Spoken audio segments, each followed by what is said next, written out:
ಇದು ತುಲಾರಾಶಿ. ತುಲಾರಾಶಿ. ಅರೆ, ಇದ್ರಲ್ಲಿ ಬೇರೆ ಏನೋ ಇದೆ. ಅರ್ಜುನ್ ಸರ್ ಹೇಳಿದ್ ಒಂದು ಇಲ್ವಲ್ಲ? ಹಾಗಾದ್ರೆ ಇವರು ಕಾಗೆ ಹಾರಿಸಿದ್ದಾರೆ. ನನ್ನ ಭವಿಷ್ಯದಲ್ಲಿ ಏನಿದೆ? ಕುಂಭರಾಶಿ.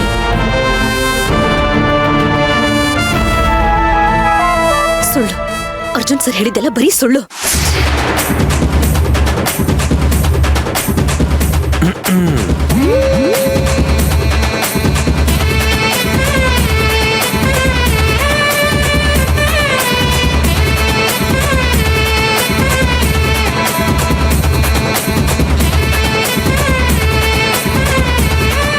ನಾನು ಹೇಳಿದ್ದು ನಿಜಾನ ಸುಳ್ಳ ಅಂತ ಚೆಕ್ ಮಾಡ್ತಿದ್ಯಾ ಸೇವಂತಿ?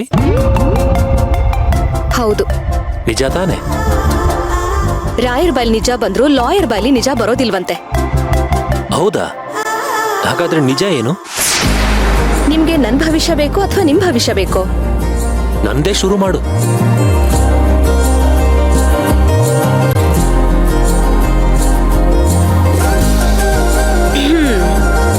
ತುಲನೆಗೆ ಸಿಗದ ತುಲಾರಾಶಿಯವರಿಗೆ ಈ ವಾರ ಭರಪೂರ ಭಯದ ವಾತಾವರಣ. ಮಾಜಿ ಹೆಂಡತಿಯಿಂದ ವಾಚಮಗೋಚರ ಬೈಗುಳ.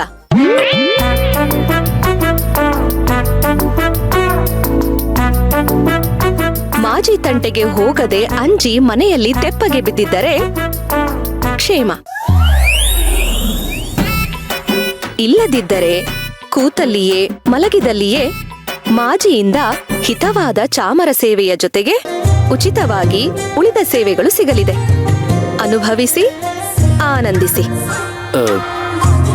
ಸಾಕಾ? ಇನ್ನು ಬೇಕಾ? ಕಾಮಿಡಿ ಚೆನ್ನಾಗಿ ಮಾಡ್ತಿದ್ದೆ ಸೇವಂತಿ. ನಿಮ್ಮಷ್ಟಿಲ್ಲ. ಅಫ್ಕೋರ್ಸ್ ನಾನು ಮಾಡಿದ ತಮಾಷೆನೇ ಇರಬಹುದು, ಆದ್ರೆ ಅದೇ ನಿಜ ಅಲ್ವಾ ಸೇವಂತಿ? ನಾನು ಮೀರಾನ ಮದುವೆ ಆಗ್ತಿರೋದು ನಿಜ ತಾನೆ? ಅವಳೇ ತಾನೆ ನನ್ನ ಮುಂದಿನ ಭವಿಷ್ಯ.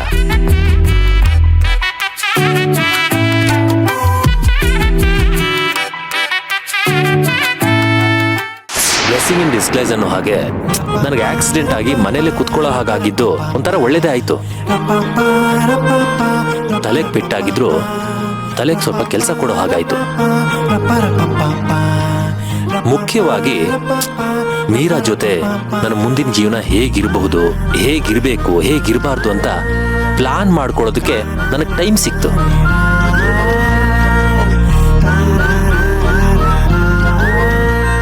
ಈ ಸಲ ತುಂಬಾ ಎಚ್ಚರಿಕೆಯಿಂದ ಪ್ಲಾನ್ ಮಾಡ್ತಾ ಇದ್ದೀನಿ. ಯಾಕಂದ್ರೆ ಒಂದ್ಸಲ ಆಲ್ರೆಡಿ ಎಕ್ಸ್ಪೀರಿಯನ್ಸ್ ಆಗಿದೆಯಲ್ಲ.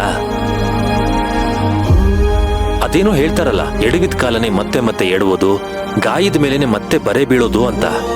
ಹಾಗಾಗಬಾರ್ದಲ್ವಾ?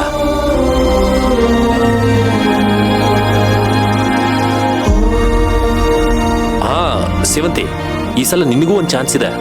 ಮೀರಾ ವಿಷಯದಲ್ಲಿ ನಾನೇನೇನು ಮಾಡಬೇಕು, ಏನೇನು ಮಾಡಬಾರ್ದು, just like dos and don'ts ನೀನು ಟಿಪ್ಸ್ ಕೊಡಬಹುದು. ಕೊಡ್ತೀಯ ಅಲ್ವಾ?